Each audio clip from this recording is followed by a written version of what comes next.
Imagine living your life after 50 and feeling energized and excited about your future. Welcome to the Women in the Middle podcast, the podcast for women who are ready to figure out what they want and create the life they deserve. Here's your host and master certified life coach, Susie Rosenstein. Hey there, today's episode is all about understanding wants and needs in midlife so you don't have regrets. Let's go. Welcome back to the podcast Women in the Middle with over 1 million downloads and counting. I'm your host, Susie Rosenstein, your master certified coach and midlife clarity queen, and I am so glad to be here with you again. Did you catch that? I just introduced myself as your midlife clarity queen, and I have gotten some clarity around my secret sauce as a coach now that I've been coaching midlife gals for about 10 years. It's kind of related to the superpower insights from last year when I realized I was really, really good at helping my clients imagine what was actually possible for them. What's possible for you? It's the flavor of this podcast, figuring out how to love your life after 50. I've been doing some of my own thought work around what patterns I've noticed over the years and how I help women have giant ahas and breakthroughs about what they really want and what's getting in their way of pursuing what they really want. And it's not only what I'm really good at helping you with, but also where I get all giddy and excited about coaching you.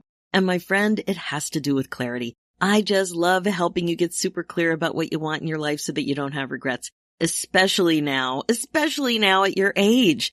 With time flying by like it does, it is of critical importance. Seriously. So I'm putting my stake in the sand and my tiara on my head and owning it. I help you become the queen of your brain domain, and in doing so, I'm quite proud of being your midlife coach, your midlife clarity queen, and I am at your service. Now, on that note, the topic I want to coach you on today is understanding wants and needs in midlife, what the difference is, and why you should care. And to that end, I have some really fun news that I wanted to share with you. As I mentioned, I've been thinking about this whole clarity topic quite a bit lately, and I started to dig in to figure out a way to help you get results faster. Get a handle on this whole topic for yourself with more ease. You are really not alone when it comes to getting clear about what you want, what your passion is, what your purpose is, and what you want to make sure that you don't have regrets about. So I came up with something new, something really fun. In fact, this whole thing started out years ago in my very first mastermind called 50 Unplugged, and also as part of the Women in the Middle Academy. I kept working on teaching the concepts and learning more and more about what would really help you. Then I packaged my insights into the Happiness and Success Workshop, which was a live workshop that I've been teaching for over a year. And now there's been one more transformation that you're going to be excited about. It's now morphed into something that gives you results fast and easy. It's called the Get Unstuck Midlife Clarity Fast and Easy Masterclass. And here's the scoop. Life is too short to waste time feeling stuck in midlife, and if you don't do something about your stuck state of affairs, nobody will. Now you can do this. Take this fun online midlife masterclass and get clear about your next chapter priorities without spin, confusion, and overwhelm in less than an hour. The bottom line is that if you're listening to this podcast, you're probably familiar with feeling stuck about something in midlife. I was stuck for 5 long years, and I'll never get that back. My guess is that you've spent enough time feeling stuck about what you're going to do in the next chapter, whether it's because something like a milestone birthday, empty nest, taking care of your aging parents, or retirement. It's time to stop wasting time and get clear now. The $1 million question is, do you even think it's possible to figure out what you want? Because you don't think you have enough time to dream big at your age, or maybe you don't even think you deserve to put yourself first? Let me share something with you. Yes, it is. My amazing women in the middle, picture this. You snap your fingers and you're crystal clear about what your priorities are so you can take the next steps. Or you feel finally free because you know how to move forward. And maybe you see that you have plenty of time to have more fun and meaning in your life. Boom! That's what I'm talking about. You can grab this midlife masterclass and get unstuck about your priorities fast and easy on your own time in the comfort of your own home and without being live on screen. Like I said, it's fast and easy. You can get clear about your next chapter priorities in less than an hour and celebrate the most clarity you've had about what you really want in your life in decades. If you're listening in real time, the unbelievably affordable introductory pricing is on now. If you're tired of feeling stuck and craving allowing yourself to feel happy again because you know what you want, run, don't walk. You've got nothing to lose and clarity to gain, my friend. Head over to www.midliferoadmap.com and download Get Unstuck Midlife Clarity Fast and Easy and get started. Okay, you may have noticed that, yes, I'm a little excited about this new virtual masterclass, and you will be too. I feel like it deserves shoe sale energy. Like when you get a great deal on shoes and feel the urge to tell all your friends, this masterclass is that good and that affordable. You are gonna flip. Now, let's talk about the next thing that's really important today. Understanding needs and wants in midlife, what the difference is, and why you should care. And it's all related, you'll see. As we've been talking about, this whole lack of clarity thing in midlife is a drag. It is so weird too, because as a highly accomplished and perhaps even overachieving perfectionist type, you're probably used to having a clear plan and getting it done. Now, not so much. Turning the page on your next chapter can seem murky and very unclear, like when you go swimming in a lake. Sometimes not so clear, sometimes muck, some weeds, some snapping turtles, all kinds of stuff. But when you're swimming in the Caribbean, crystal blue water and amazing visibility, that is what we want. We tend to want a clear path forward wrapped up in a pretty Tiffany bow, thank you very much. And while we're at it, please sprinkle on some certainty too. Good one, right? Well, as you probably know, life just isn't like this. And for a variety of reasons, getting clarity at this time in your life can be more challenging than you probably imagined. There are lots of reasons why, too. First, there's the life is flying by problem. For some bizarre reason, the years are going by at breakneck speed, way faster than before, and it seems like this fans the flames of our time sensitivity. Getting all weird about time is pretty common. This usually means thinking about time scarcity rather than time abundance. What you're running out of time to do versus what you have plenty of time to do. For example, I used to think a funny thought about weight. After I had my first kid in 95, I remember struggling to lose the baby weight. I thought to myself, it's okay as long as I lose it by the time I turn 50. Well, that was 29 years ago, and it's still not all gone. I only remembered this thought last year when I turned 60. I was in the powder room washing my hands, looking in the mirror, and it popped into my head. Even though I was well aware that I turned 60, I was surprised that I turned 60 regarding this thought. Like, what the heck? Time perception is a funny part of aging and affects the pressure to figure things out when it comes to the way you want your next chapter to roll out. The pressure doesn't help because it comes with all kinds of unhelpful thoughts. Like, this is taking too long. Why don't I know what I want? Is there something wrong with me? I'm afraid of having regrets. What am I going to do? And so on. And another reason it can be challenging to sort out what you want is because this time of your life might be the first time that you've had the space to put yourself first. Now, I know technically you've always had the space, but now that you are more established in your career and your kids are older, this phase has the potential for you to actually embrace and allow yourself to be happy with a life full of stuff that you want to do on purpose. Well, this is weird. It can be uncomfortable. It can feel indulgent. This means you actually have to prioritize and spend time and resources on yourself. And there are lots more reasons, but these two are biggies. Time sensitivity and urgency, and discomfort with putting yourself first. They can be the mucky weeds clogging up the motor of your next chapter roadmap. So now that I've set the stage a little bit, let's peel the onion a bit more and take a look at the difference between wants and needs. This distinction is an important third aspect of why this clarity thing can feel difficult. I remember this wants and needs discussion from my teenage years. It was a big lesson that my mom drilled into me. There's a difference between wants and needs. When I was 16, this was quite relevant with conversations about what I wanted with my hard-earned income from retail sales jobs at the mall. Even at a young age, you can start to tell the difference between what you want, your desires, that is, and what you need, which has more to do with the basics in life. The classic definition is that needs are things like housing, utilities, food, healthcare, and transportation, for example. Wants are things like dining out, entertainment, streaming services, and gym memberships. And you know what? Maybe pickleball, for example. It became pretty clear in the college years. I wanted to go on a trip to some warm place in the winter. Clearly a want. But I really needed to eat and find some craft dinner on sale for $4 for $1, if you know what I mean. That's really how much it was. Do you remember that? When you're our age in midlife, I think wants and needs can look a little different. I think it's a bit more subjective. Let's look at how you define wants and needs when it comes to your next chapter plans. Let's start with needs. What comes up for you? What do you need? What do you need in your life going forward?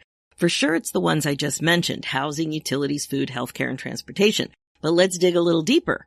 What kind of food? Organic? Prepared? Is that a want or a need?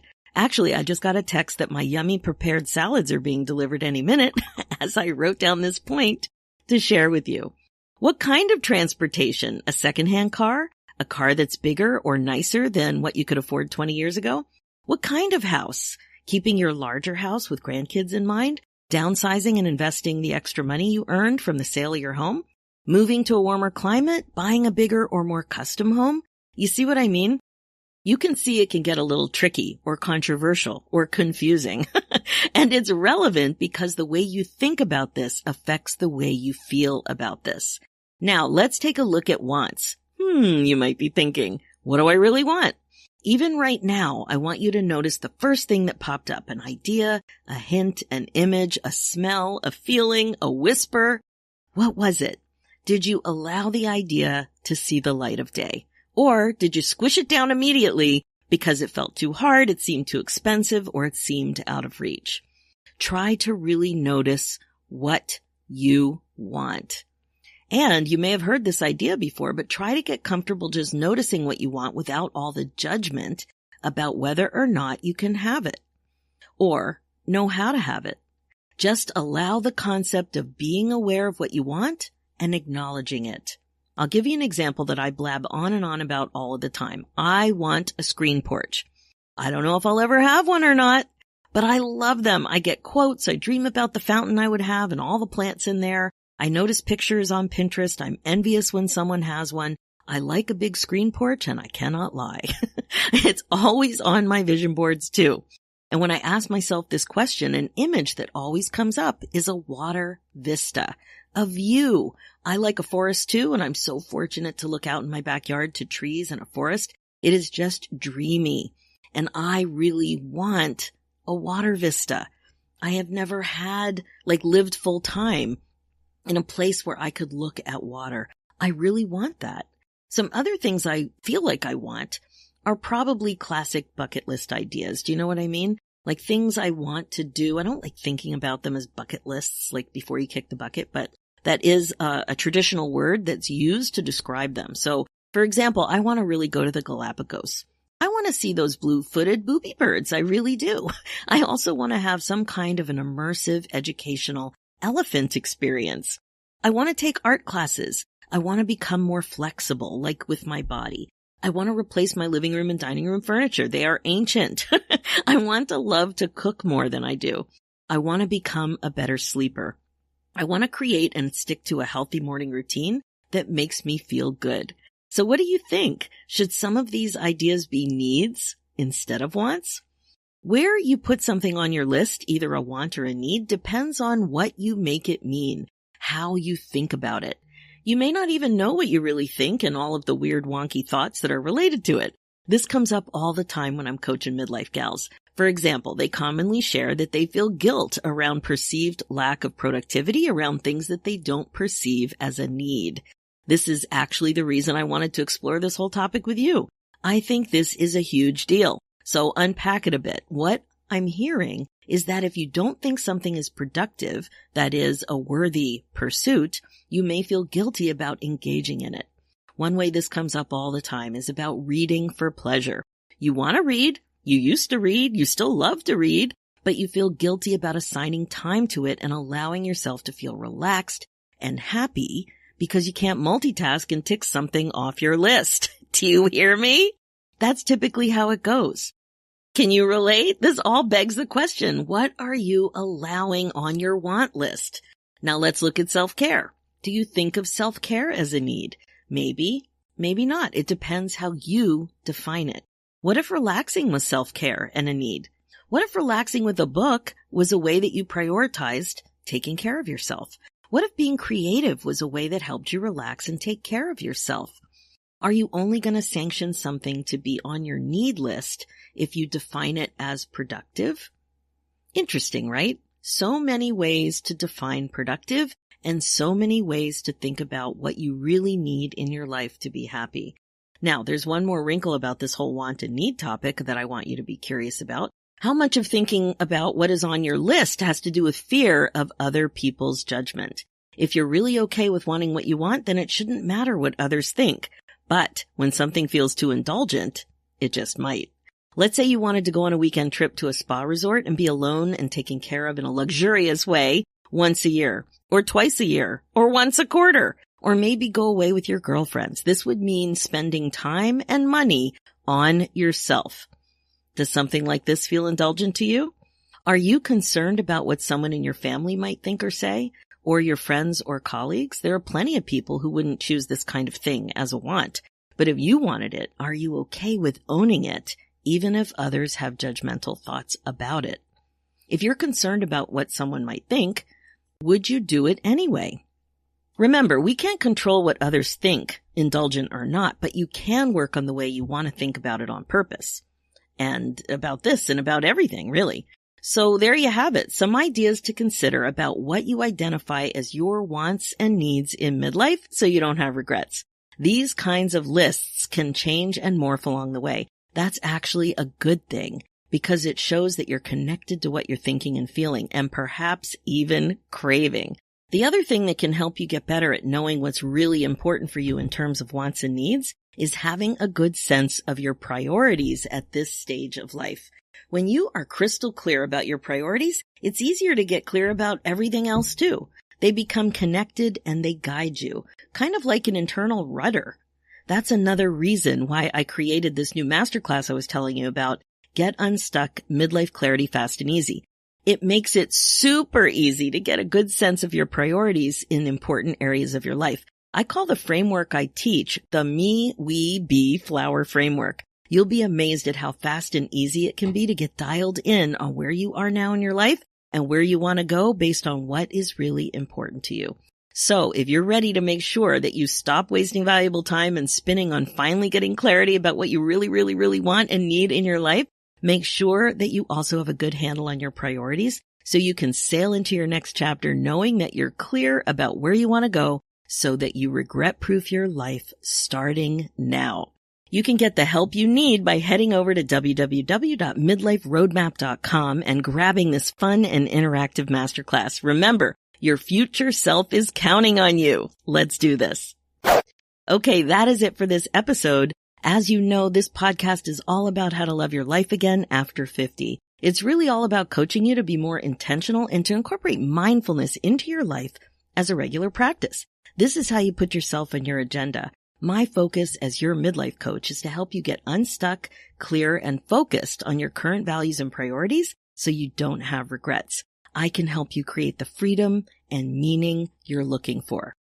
I would also love to be able to help you get unstuck and be happier and more fulfilled than ever before. So go ahead and book a call. Book your momentum call at www.womeninthemiddleacademy.com and we will chat.